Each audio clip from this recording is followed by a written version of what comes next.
पौलुस ने पवित्र आत्मा की मदद से सारे एशिया में कलीसियाओं की रचनाएं की थी। उसकी एक कलीसिया का नाम था कुरिन्थियो, उसकी एक कलीसिया का नाम था इफिसियो, उसकी एक कलीसिया का नाम था आप पढ़ सकते हो फिलिप्पियो। कुलिसियो उसने नहीं बनाई थी, कुलिसियो किसी और ने बनाई थी, पर पौल को पता चला कि वो फिल्मोन के पहले माले पे चलती है और वहां का व्यक्ति उसके पास था, तो उसने उनको लेटर लिख के दिया था वहां पर के वहां सुना देना। और उसकी एक चर्च थी गिलातियो। उस गिलातियो की कलीसिया को जानते हो ये कैसे बनता था चर्च? मैं थोड़ा आपको बताना चाहता हूं। पौल हर जगह पे जाके सुसमाचार को बताता था। सुसमाचार क्या है? सुसमाचार ये नहीं है, यहां देखिए, सुसमाचार ये नहीं है ये मिलेगा वो मिलेगा। The Bible says this gospel is concern about his son. यह सुसमाचार उसके पुत्र का सुसमाचार है। सुसमाचार गॉस्पेल एक ही है, यीशु हमारे लिए मारे गए, गाड़े गए, जी उठे। याद रखना, एंटायर बाइबल के अंदर एक ही प्रचार है, एक ही गॉस्पेल है, बाकी सब टीचिंग्स हैं, बाकी सारी शिक्षाएं हैं। प्लीज कंट्रोल कीजिए जल्दी से बेबी को। पूरी बाइबल के अंदर आप जितना भी पढ़ते हो सब टीचिंग्स हैं, प्रीचिंग एक ही है कि यीशु हमारे गुनाहों के लिए मारे गए, हम पापी थे और वो जी उठे। बाकी जो भी आप पढ़ रहे हो, खाना कैसा है, पीना कैसा है, चलना कैसा है, बिहेवियर कैसा होना चाहिए, ऑल आर टीचिंग्स। अब देखिए, पौल जब प्रचार करता था, गॉस्पेल शेयर करता था, तो कुछ लोग उसके गॉस्पेल को सुन के आगे आते थे और प्रभु को अपना जीवन देते थे। पौलुस उस झुंड को कलीसिया बना के वहां से आगे निकलता था, किसी व्यक्ति को ट्रेन करता था और उनको वहां पर खड़ा करके वो आगे बढ़ता था। अब एक कलीसिया है, इसका नाम है गिलातियो। जब पौल ने इस कलीसिया को बनाया तो बाद में उसे पता चला कि ये लोग भटक चुके हैं। जानते हो कैसे भटके थे ये लोग? पौलुस ने प्रचार किया, उनकी जिंदगियां बदली। उसके बाद कुछ लोग आते हैं वहां पर और उनको आके कहते हैं, लिसन, अच्छा है तुम यीशु को मान रहे हो, लेकिन तुम्हें ना पुराने नियम की भी बहुत सारी बातें माननी पड़ेंगी। और लिखा है ये लोग अब उसको भी लेकर आए। आप ऐसे बहुत सारे मसीहों को देखोगे आज जो बैप्टिज्म ले चुके हैं, परंतु पुरानी बातों को भी वो अपने बदन में लिए घूमते। सो मैनी, आपको बहुत सारे लोग दिखाऊं मैं कि आज भी खुदा में है, लेकिन उन्होंने अपनी बहुत सारी पुरानी चीजों को अपने साथ रखा है। मैं जब घूमता हूं प्रचार करने के लिए, यहां वहां जाता हूं, तो मुझे बहुत सारे लोग मिलते हैं जो बहुत प्रभु के पीछे चलने की कोशिश करते हैं, लेकिन वो अपनी ओल्ड थिंग्स को नहीं छोड़ते, बिल्कुल नहीं छोड़ते। अब देखिए, इस कलीसिया को जब पौलुस को जब पता चलता है कि ये लोग अपने जो मैंने बताया था उससे इनका मन फिर चुका है, तब पौल अपने लेटर में उन्हें लिखता है, हे निर्बुद्धियों। जानते हो निर्बुद्धि किससे कहा जाता है? फुलिश। निर्बुद्धि किससे कहा जाता है? अकॉर्डिंग टू बाइबल निर्बुद्धि वो है जो वचन को सुन के अनसुना करे। They are the foolish. निर्बुद्धि है वो व्यक्ति जो वचन को सुनता है पर मानता नहीं है, सुना पर अनसुना कर दिया। आप जानते हैं, अगर आप एक ऐसे व्यक्ति हैं जो बड़े ध्यान से सुनते हैं वचन को, लेकिन यहां से जाने के बाद आपकी कोई प्रैक्टिस नहीं है, खुदा कहता है यू आर फूलिश। क्योंकि आप जानते हो, वी आर द जनरेशन, हम एक ऐसी जनरेशन है जो नई नई बातों को सुनना चाहती है। Sometimes easy to listen and understand but difficult to practise. आप भी हो सकता है, आप भी हो सकते हो ऐसे जो बड़े ध्यान से सुनते हो, लेकिन यहां से जाने के बाद क्या आप उन चीजों को प्रैक्टिस करते हो? अगर आप नहीं करते, बाइबल आपको फूलिश कहती है। और आप जानते हो, अकॉर्डिंग टू बाइबल जितना मूर्ख खतरनाक है उतना कोई नहीं है। लिखा है, मूर्ख के साथ घूम, तेरे लिए कोड़े तैयार है। यू नो मूर्ख का साथी नाश हो जाएगा। मैं आपको इतने सारे डिजास्टर्स दिखा सकता हूं कि अगर आप फूलिश हैं तो पता नहीं आपको लाइफ में क्या क्या फेस करना पड़ेगा। ये मैं नहीं, ये खुदावन का पाक कलाम कहता है। अगर आप बुद्धिमान हो, आपको पता नहीं है आपको कितने बेनिफिट्स होने वाले हैं। लेकिन अगर आप मूर्ख हो तो बाइबल बताती है तुम्हें नहीं पता कि तुम्हें कितने पेन से गुजरना पड़ेगा। खुदा नहीं करेगा कुछ भी आपके साथ, आपकी लाइफ चीजों को इनवाइट करेगी। मैं आपको एग्जांपल दूं, जो दूसरों का सीक्रेट आपको बताता है, आप उसको अपना सीक्रेट क्यों बताते हो? आपको लगता है वो जब दूसरों का रहस्य अपने आप में नहीं रख सकता तो आपका रखेगा? फिर जानते क्या होगा? मैं एग्जांपल देता हूं। दिनेश बैठे हैं यहां पर और यहां पर अंकल प्रभाकर जी बैठे हैं। अब मैं एग्जांपल देता हूं, डोंट वरी, ये दोनों कैरेक्टर बहुत अच्छे हैं, लेकिन मैं आपको बताना चाहता हूं, मुझे पता नहीं है कि प्रभाकर अंकल जी जो है ना वो किसी भी चीज को अपने अंदर नहीं रखते। और एक दिन अंकल आए और ये दिनेश के भी फ्रेंड हैं, और मैंने दिनेश के लिए बोल दिया बहुत कुछ। अब मैं इतना मूर्ख व्यक्ति, मुझे पता भी नहीं है, पता भी है कि इनके करीब है, अब जाके बताएगा नहीं। अब जानते हैं क्या होगा? अंकल जाके दिनेश को बोलेंगे, दिनू, हाँ अंकल तेरे लिए ऐसे बोल रहा था। अब दिनेश के मेरे संबंध खराब। क्या ये खुदा ने किया? अब दिनेश जो काम करता था चर्च का, दिनेश ने बोला मैं नहीं करूंगा। प्रभु ने कहा तेरे मूर्खता के कारण मेरा काम खराब होता। मुझे कभी कभी समझ में नहीं आता, जो दूसरों का सीक्रेट आपको बताता है, आप उससे अपनी सीक्रेट कैसे बता सकते? How foolish we are. संभालिए। द बाइबल सेज, वो उन्हें कहता है हे निर्बुद्धि, ओ फूलिश। अब देखो उनको आगे क्या कहता है कि आत्मा की रीति पे आरंभ करके अब तुम शरीर पे। क्या शुरुआत की थी तुमने आत्मा में? क्या तुम पवित्र आत्मा में चलते थे? लेकिन अब मैं क्या सुनता हूं तुम लोग के लिए, तुम लोग वापस शरीर में आ गए हो, तुम्हारे फल बदल गए हैं। आप जानते हो बहुत बार ऐसा होता है कि आपकी शुरुआत बड़ी जबरदस्त थी पर अंत आप खराब कर रहे हो। हमारे प्रभु के पवित्र वचनों में ऐसे बहुत सारे लोग हैं जिनकी शुरुआत बहुत अच्छी थी, अंत उतना ही खराब, और ऐसे भी लोग हैं जिनकी शुरुआत बड़ी खराब थी, अंत उतना ही उनका बेहतर था। फिर से कहूं मैं, अगर आपको नहीं समझ में आया तो, हमारे खुदावन के पाक कलाम में ऐसे बहुत सारे लोग हैं जिनकी शुरुआत बहुत अच्छी थी, अंत खराब था। लेकिन हमारे ही प्रभु के वचनों में ऐसे बहुत सारे लोग हैं जिनकी शुरुआत बिल्कुल भी ठीक नहीं थी पर उनके अंत अमेजिंग थे।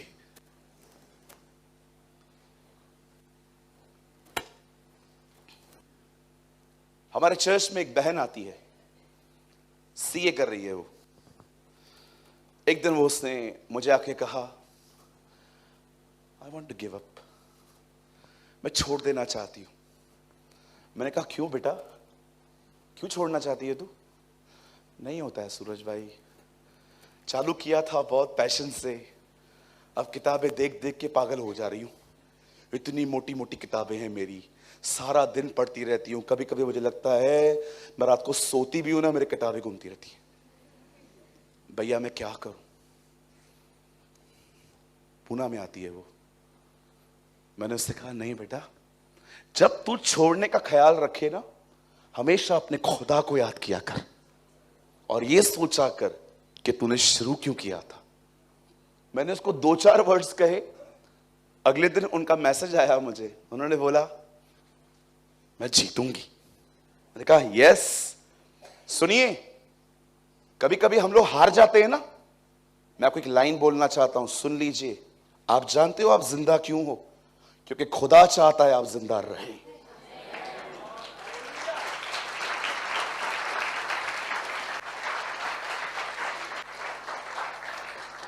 ब्लेड काट नहीं पाया, दवा मार नहीं पाई, ट्रेन के नीचे बैठ गए, वो गैप में बैठ गए थे, उसने आपको खत्म नहीं किया। क्यों? कोई चीज आपको मार नहीं पाई। You know why? आप क्यों जिंदा हैं? क्योंकि परमेश्वर चाहता है कि आप जिंदा रहें। That is the will of God. मैं जीवित हूं इसलिए तुम भी जीवित रहोगे। जानते हो मैं क्यों जिंदा हूं आज? क्योंकि परमेश्वर चाहता है मैं जिंदा रहूं। अपने आप को कभी मारने की कोशिश मत करना। आई डोंट नो, यहां पर कोई तो है जिसके मन में ख्याल आ रहे हैं कि जिंदगी है क्या यार, कीड़ों मकोड़ों जैसी लाइफ है। जी नहीं, सब नजरिया है आपका, आपके सोचने के तरीके हैं और कुछ भी नहीं है। वो सब माइंड गेम्स हैं ये। एक दिन एलिया ने प्रभु से कहा, प्रभु मुझे मार दे, मुझे खत्म कर दे। जानते हो उसकी दुआ का उत्तर क्या आया? कौवे आए खाना लेके। लिसन लिसन, सुसाइड की प्रार्थना की है इसने। कौवे आए और उन्होंने खाना खा, उसके खाना रखा। प्रभु ने उसको कहा खा और सो, मार मत दे। भाइयों, कभी सुसाइड करने का मन करे ना, थोड़ा खाना खा के सो जाया करो, सब ठीक हो जाएगा। लिखा है एलिया ने खाना खाया और बल पाया। आप जानते हो उस खाने ने उसको 40 दिन चलाया। मुझे मरना है, मरना है ना, यीशु के लिए मरो। डाई फॉर जीसस, स्वयं में मरो, उसके लिए जियो। मेरे सामने कभी मत बोलना आके मुझे मरना है, मैं 7वें माले पे खड़ा कर दूंगा। मर जा, गिर, किसको डरा रहा है तू? मुझे मरना है। एक भाई ने कॉल करके बोला, बता मुझे मरना है। मैंने कहा किधर खड़ा है तू? कल्याण स्टेशन, उल्लास स्टेशन पे खड़ा हूं। मैंने कहा अभी 1:30 बजा है, अभी कोई ट्रेन नहीं है, 15 मिनट के बाद जा। बोला ब्रदर आप मजाक कर रहे हो। मैंने कहा शुरू किसने किया था? मरना है। ये मरने की धमकियां बंद कर दो। आइए अपने दाहिने हाथ को उठाइए, कहिए मैं खुदा के लिए जीऊंगा। Yes, we will live for God. और कभी भी बहुत ज्यादा मरने की टेंशन हो ना, मरना है, 2 रोटियां खाओ और सो जाओ चुपचाप से।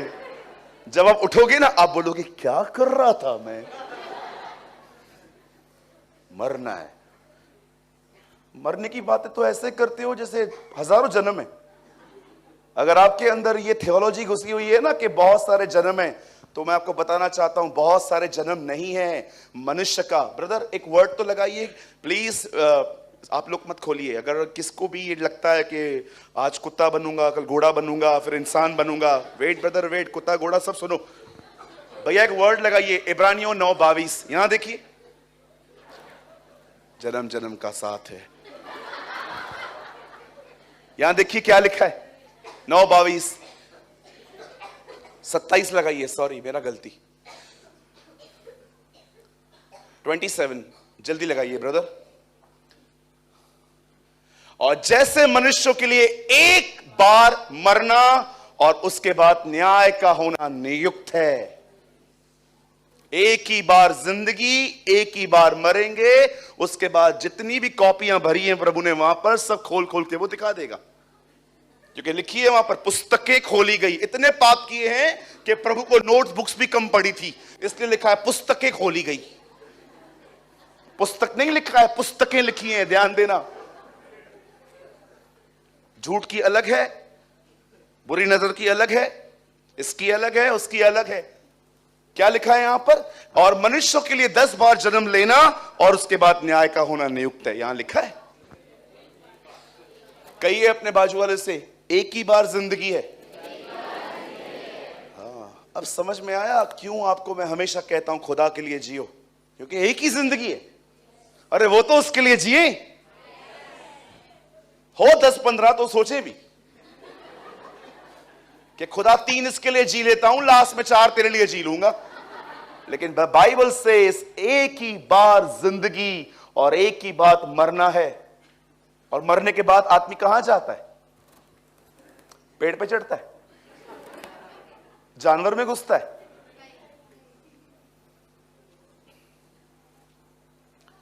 क्या क्या बिलीव करते हैं अपन, कोई फाउंडेशन ही नहीं है। किसी ने मुझसे कहा आप कैसे कह सकते हो कि अगला जन्म नहीं है? मैंने कहा मेरा एक सवाल है आपसे। बोला पूछो। मैंने कहा मुझे बताओ अगले जन्म में आप क्या थे? जानवर थे कि इंसान थे? उन्होंने कहा मुझे नहीं पता। मैंने कहा मैं बताता हूं। अगर इंसान थे तो मोक्ष क्यों नहीं मिला, और जानवर थे तो ऐसा कौन सा काम कर दिया कि खुदा ने इंसान बना दिया? वो बहन आज विश्वासी है। मैंने उनसे पूछी ये बात। मैंने कहा ठीक है, आप बोलते हो ना हम इंसान थे, तो मोक्ष क्यों नहीं मिला, मुक्ति क्यों नहीं मिली तुम्हें, तुम वापस क्यों आए हो इधर? अगर जानवर थे तो जानवर होके कौन सा काम कर दिया तुमने कि खुदा ने कहा हाँ जा इंसान बन?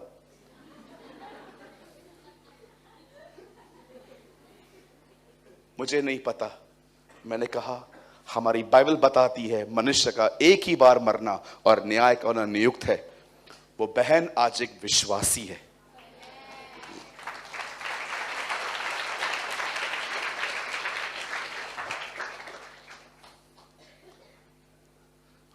आज मैं घर जाके बोलूंगा है ना। आपने कैसी शुरुआत की, इट्स नॉट इंपॉर्टेंट। आप अंत कैसे करोगे? आप विश्वास कीजिए, प्रचार अभी भी स्टार्ट नहीं हुआ है, करेंगे अभी। इंपॉर्टेंट है आप कैसे शुरुआत कर रहे थे। कहीं ऐसा तो नहीं आपकी शुरुआत बहुत अच्छी थी पर अब अंत इन लोगों की तरह है। भैया वापस लगा दो, ध्यान दिया करो। How you start? क्या आपका एंड ग्लोरियस हो रहा है? बाइबल बताती है वो आ रहा है अपने लोगों को लेने के लिए।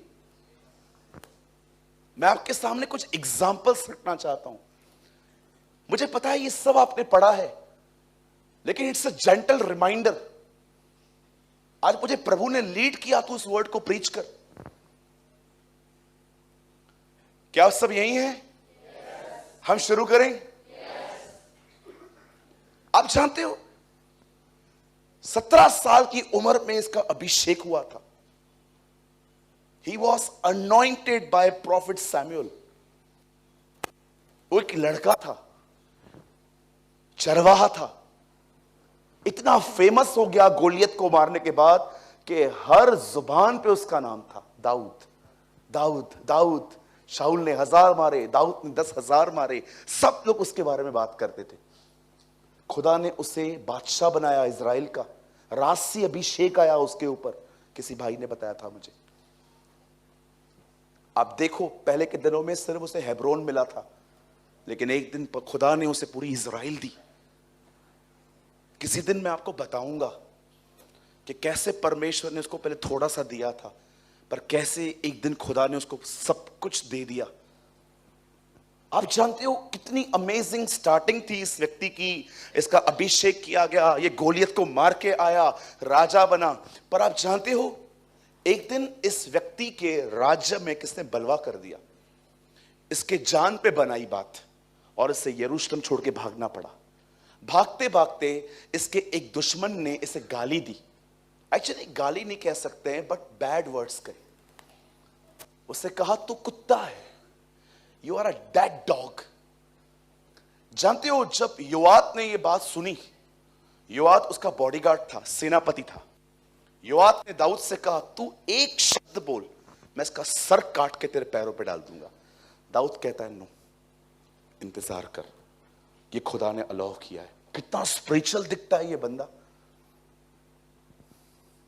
लेकिन जानते हो जब यही दाऊद मरने पर था, इसका एक छोटा बेटा सुलेमान उसको बुला के कहता है, बोलता है सुन, मैं बहुत जल्दी सोने वाला हूं हमेशा के लिए।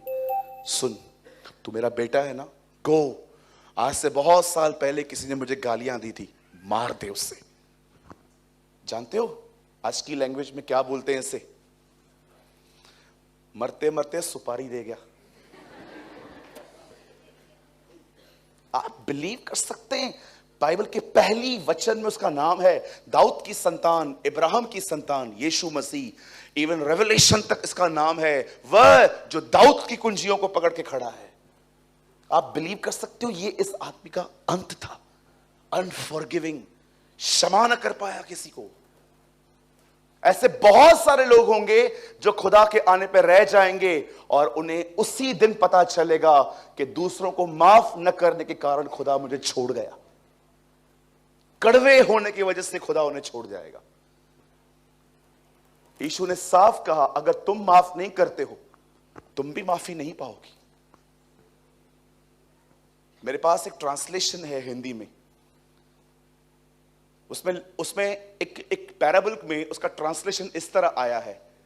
एक व्यक्ति ने एक व्यक्ति को माफ किया, माफी पाके वो बाहर निकला और इसका भी कर्जा किसी पे था पर ये इसको माफ नहीं कर रहा था।